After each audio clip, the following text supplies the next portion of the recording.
Oke, selamat pagi untuk anak-anak kelas 10 yang baru. Semoga selalu dalam keadaan yang sehat dan tentunya selalu semangat untuk belajar. Oke, jadi seperti yang kita tahu, untuk pembelajaran kita di tahun ajaran yang baru ini, tahun 2020 sampai tahun 2021, ya seperti yang kita tahu ya, itu kan sekarang ini lagi musim-musimnya corona atau pandemi ya. Artinya kondisi itu belum stabil. Maka dari itu, tentunya kita akan melakukan proses pembelajaran daring. Ya, pembelajaran daring seperti sekarang ini.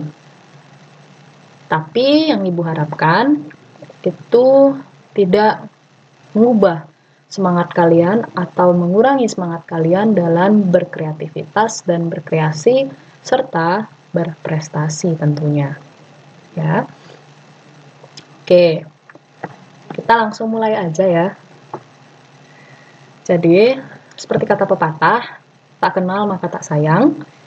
Jadi sebelumnya Ibu harus memperkenalkan diri terlebih dahulu. Ya. Oke. Profil guru Mapel Siskom. Ya. Jadi Ibu adalah guru mata pelajaran sistem komputer. Oke. Nah, siapa sih nama lengkap Ibu? Jadi, ini adalah nama lengkap Ibu ya. Ana Agung Sanatia Widianti. Eskom. Ya, ini gelarnya. Eskom ini gelarnya. Sarjana komputer. Jadi Ibu di spesialisasi komputer. Nah, untuk Ibu sendiri, Ibu merupakan guru kompetensi keahlian rekayasa perangkat lunak. Atau kalau diterjemahkan ke dalam bahasa Inggris itu menjadi software engineering. Nah, untuk mata pelajaran yang Ibu ampu itu adalah sistem komputer. Jadi mata pelajaran yang akan kalian dapatkan di kelas 1, kemudian pemrograman berorientasi objek. Nah, ini adalah mata pelajaran yang akan didapatkan di kelas 11 atau kelas 2 dan kelas 3. Dan basis data. Basis data sama juga ya. Jadi didapat di kelas 11 dan kelas 12. Oke.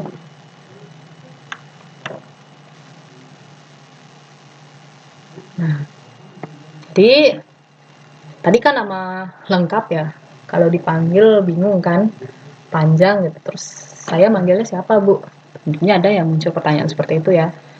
Jadi kalian bisa memanggil Ibu dengan nama Bu Gungtia, atau Bu Sandat, atau Bu Tia. Nah, untuk tempat dan tanggal lahirnya, Ibu lahir di Denpasar, tanggal 28 Maret 1997.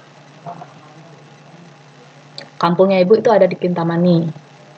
Nah, kira-kira di sini ada nggak sih yang dari Kintamani? Bisa saja kita satu desa ya. Nah, untuk alamat domisili sendiri Ibu ada di Sidakarya. Sidakarya itu tepatnya di Kecamatan Denpasar Selatan. Nah, untuk kegemaran sendiri, hobinya Ibu ya, Ibu suka browsing, nonton film, belajar hal baru, dan developing web. Nah, kalau nonton film ini, genre-nya macam-macam ya. Kalau film kan ada action, kemudian ada drama, dan lain sebagainya. Nah, Ibu hampir menyukai semua genre film. Yang penting menghibur, itu aja ya. Nah, untuk pendidikannya sendiri, nah ini dia timeline pendidikannya Ibu. Jadi di tahun 2012 sampai 2015, Ibu sekolah di SMA Negeri 5 Denpasar. Itu masuknya tahun 2012 dan tamatnya di tahun 2015. Kemudian habis tamat SMA, Ibu melanjutkan ke jenjang S1, sarjana. Itu sekolahnya di ITB Stikom Bali. Jadi dulu namanya itu STMIK Stikom Bali ya, sekolah tinggi. Sekarang sudah berubah menjadi institut. Nah, prodinya sendiri Ibu dari Prodi Sistem Informasi tahun 2015 sampai 2018. Kemudian dari tahun 2019 sampai sekarang, sampai saat ini bertemu dengan kalian, itu Ibu masih melanjutkan pendidikan pasca sarjana atau S2 di Universitas Pendidikan Ganesha, mengambil program studi ilmu komputer. Ya, jadi sekarang Ibu masih menempuh pendidikan juga. Oke, nah untuk pekerjaannya, ini timeline pekerjaannya. Nah ini dia ya, Stikom Bali. Oke, mohon maaf, baterainya running low. Oke, jadi di tahun 2016 sampai 2019 itu Ibu pernah menjadi seorang asisten dosen atau bekerja sebagai asisten dosen di ITB Stikom Bali.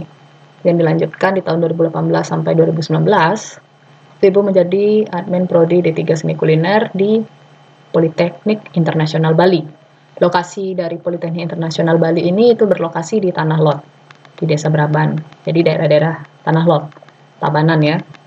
Kemudian sekarang di tahun 2019 sampai sekarang Ibu menjadi guru untuk kompetensi keahlian rekayasa perangkat lunak di SMK TI Bali Global Badung. Tentunya menjadi guru kalian. Ya.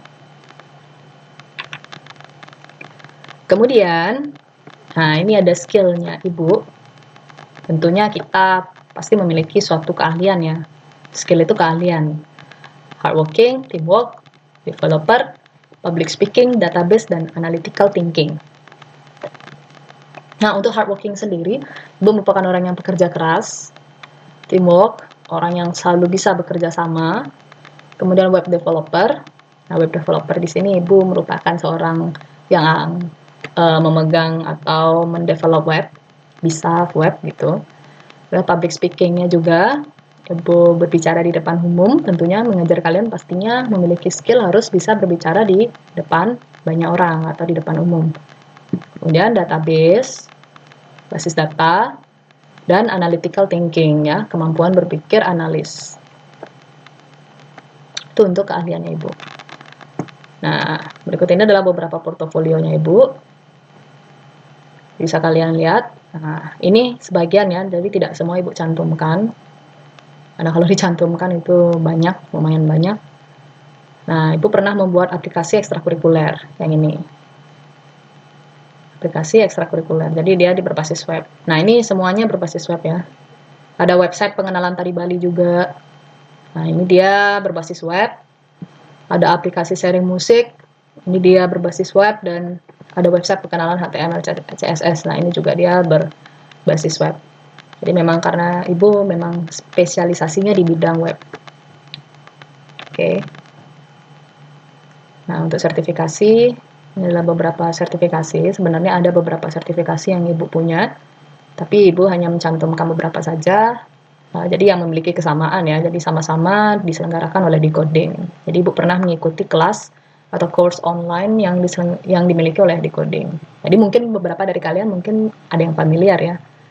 Jadi bisa dicoba ya. Jadi kalian tidak hanya menggali ilmu di sekolah formal aja atau mencari ilmu, menambah wawasan kalian di sekolah formal saja, tapi kalian juga bisa di luar sekolah formal. Jadi sekolah informal seperti orang-orang yang menyediakan kursus-kursus online yang sifatnya gratis. Jadi tidak hanya berbayar saja, tapi sekarang sudah banyak ya course online atau kursus online yang sifatnya gratis. Ini sertifikasi.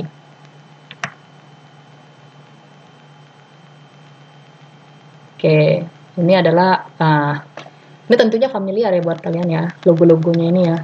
Nah, ini logo Facebook, logo WhatsApp, Instagram, dan email ya.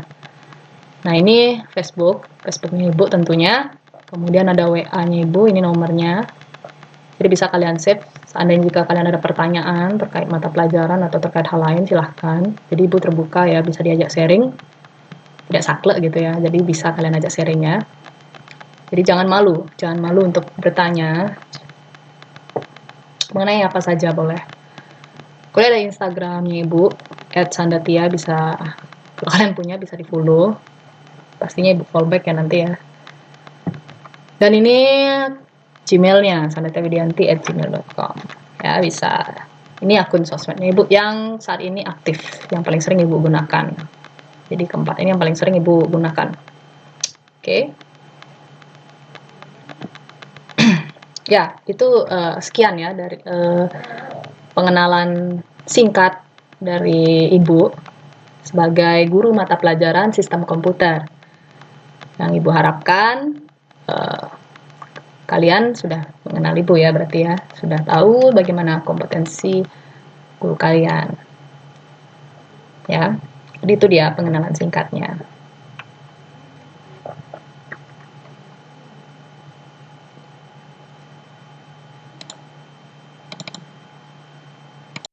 Oke, jadi sekarang kita akan membahas mengenai komponen-komponen penilaiannya apa saja untuk mata pelajaran sistem komputer, kemudian materinya yang akan diajarkan itu apa saja, serta pengantar dari sistem bilangan. Oke, untuk komponen penilaian sistem komputer, mata pelajaran sistem komputer, itu ada tugas. Jadi Ibu mengambil nilai kalian itu dari nilai tugas, kuis, ujian tengah semester atau UTS, penilaian akhir semester, PAS, dan absennya, kehadiran kalian selama mengikuti mata pelajaran Ibu. Nah, kemudian di sini ada note yang menjadi pertimbangan dalam pemberian nilai. Di antaranya ada keaktifan di kelas, penggunaan media Google Classroom, kemudian ada pretest dan posttestnya. Nah, jadi begini, seandainya di nilai UTS kalian anjlok, atau mungkin salah satu dari kalian ada nilai UTS-nya itu tidak memenuhi KKM, kriteria ketuntasan minimal, maka keaktifannya di kelas itu bisa menjadi backup, ya, backup nilai kalian. Jadi keaktifan di kelas, kalau kalian aktif di kelasnya Ibu, itu bisa menjadi jadi nilai itu bisa membantu nilai UTS kalian, seperti itu. Oh ya, untuk informasinya, KKM dari sistem komputer atau KKM untuk kelas 10, kompetensi keahlian rekayasa perangkat lunak, dan yang lainnya untuk kelas 10 itu adalah 75 KKM-nya. Jadi kalau kalian seandainya memperoleh nilai UTS atau nilai PAS-nya itu di bawah 75, kalau kalian aktif di kelasnya Ibu, aktif mengumpulkan tugas, aktif mengerjakan kuis, tentunya akan menjadi nilai yang membantu dari nilai yang kurang tersebut, gitu. Nah, untuk yang lain-lainnya, untuk pengumpulan kuis, tugas, dan sebagainya melalui Google Classroom itu on time sifatnya. Jadi, Ibu tidak akan menerima melalui email, kecuali jika ada masalah atau kendala pada saat menggunakan Google Classroom-nya. Maka dari itu, jika bermasalah dalam proses upload tugas di Google Classroom atau proses mengerjakan kuis di Google Classroom, mohon diinfokan guru mata pelajarannya atau mohon infokan Ibu. Maka Ibu akan arahkan untuk proses selanjutnya seperti apa, gitu. Jadi jika ada kendala, silahkan infokan gurunya, bertanya dengan gurunya, konsultasikan dengan gurunya, gitu. Nah, terus kalian belajar apa saja? Jadi materi di sistem komputer ini sebenarnya cukup banyak, hanya saja ini Ibu ringkas, tidak semuanya Ibu cantumkan, karena banyak sekali. Jadi ini inti-intinya saja. Intinya yang pertama, kalian semester 1 ini pertama kali akan mendapatkan sistem bilangan. Setelah itu konversi bilangan tersebut. Dari sistem bilangan ini nanti bisa dikonversi satu sama lainnya. Relasi logik dan gerbang logika, kalian akan mendapatkan bagaimana menggambar gerbang logika, kemudian relasinya seperti apa. Kemudian ada arithmetic logical unit, rangkaian multiplexer, decoder, flip-flop, dan counter, jenis-jenisnya seperti apa. Kemudian rangkaian elektronika atau komponen-komponen elektronika itu apa saja, mikrokomputer, dan yang terakhir media penyimpanan dan struktur CPU. Jadi ini sudah mencakup 1 tahun dari semester ganjil dan semester genap nanti. Ya, ini kira-kira ya materinya.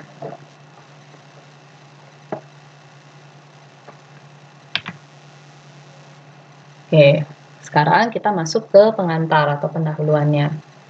Jadi, pertama kita akan mempelajari tentang sistem bilangan. Nah, dalam kehidupan sehari-hari, yang kita kenal itu atau sistem bilangan yang kita gunakan itu adalah sistem bilangan desimal. Jadi, sistem bilangan desimal ini adalah sistem bilangan yang berbasis 10. Berbasis 10 itu karena terdiri dari 10 simbol atau 10 angka. Dimulai dari angka 0 sampai angka 9. 0, 1, 2, 3, 4, 5, 6, 7, 8, dan 9. Ini adalah sistem bilangan desimal. Nah, contohnya dalam penerapan sehari-hari, sistem bilangan desimal ini kita gunakan pada saat mengukur jalan, kemudian mengukur tinggi badan, mengukur berat badan. Itu menggunakan bilangan desimal. Nah, maka kalian tentunya akan muncul pertanyaan, apakah angka 10, angka 11, dan angka 12 itu termasuk bilangan desimal? Ya, termasuk bilangan desimal, hanya saja dia merupakan gabungan bilangan desimal. Jadi, seperti angka 10, itu dia merupakan gabungan dari angka 1 dan 0. Angka 11 merupakan gabungan dari angka 1 dan 1. Angka 12 gabungan dari angka 1 dan 2, seperti itu. Jadi, sistem bilangan desimal itu intinya terdiri dari angka 0 dan 9. Nah, selain bilangan desimal, kira-kira ada sistem bilangan lain lagi tidak? Tentu saja ada. Jadi ada 3 macam sistem bilangan lagi selain desimal. Nah, apa saja itu? Oke, macam-macam sistem bilangan. Jadi tadi kita sudah membahas tentang sistem bilangan desimal, di mana penggunaan sistem bilangan desimal ini digunakan dalam kehidupan sehari-hari. Sisanya itu ada sistem bilangan biner, sistem bilangan oktal, dan sistem bilangan heksadesimal. Jadi totalnya ada 4 macam sistem bilangan. Terus sistem bilangan biner itu seperti apa? Oktal seperti apa? Heksadesimal seperti apa? Nah, bilangan biner ini adalah bilangan yang terdiri dari angka 1 dan 0. Jadi dia basis 2. Kalau desimal tadi basis 10, maka biner ini dia basis 2. Hanya terdiri dari 2 angka saja, yaitu angka 1 dan 0. Biasanya digunakan pada sistem-sistem elektronika ya, komponen-komponen elektronika. Misalnya pada saklar. Jadi on itu kondisinya hidup, maka nilainya 1. Off itu dia mati, maka kondisinya adalah kosong. Seperti itu. Itu bilangan biner. Jadi hanya terdiri dari 2 bilangan saja, angka 1 dan 0. Lalu ada sistem bilangan oktal, berasal dari kata okta, yang berarti 8. Jadi dia berbasis 8, atau basis 8, jadi terdiri dari 8 bilangan. 8 bilangan dia ya, sistem bilangan oktal, dimulai dari angka 0 sampai angka 7. Kemudian ada sistem bilangan heksadesimal, berasal dari kata heksa yang artinya 16. Jadi dia terdiri dari 16 bilangan, 16 simbol bilangan, basis 16. Nah, nanti di heksadesimal ini, jadi dia ada perpaduan menggunakan abjad. Untuk lebih detailnya akan kita terangkan di minggu berikutnya atau di pertemuan selanjutnya. Karena sekarang masih pendahuluan saja dulu ya, pengantar dulu. Oke. Nah, untuk kalian latihan di rumah,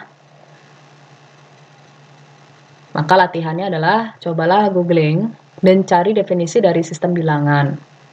Dan yang kedua, kemudian kelompokkan bilangan yang termasuk dalam bilangan biner, oktal, desimal, dan heksadesimal. Jadi kalian cari contoh bilangan biner seperti apa, oktal seperti apa, desimal seperti apa, heksadesimal seperti apa.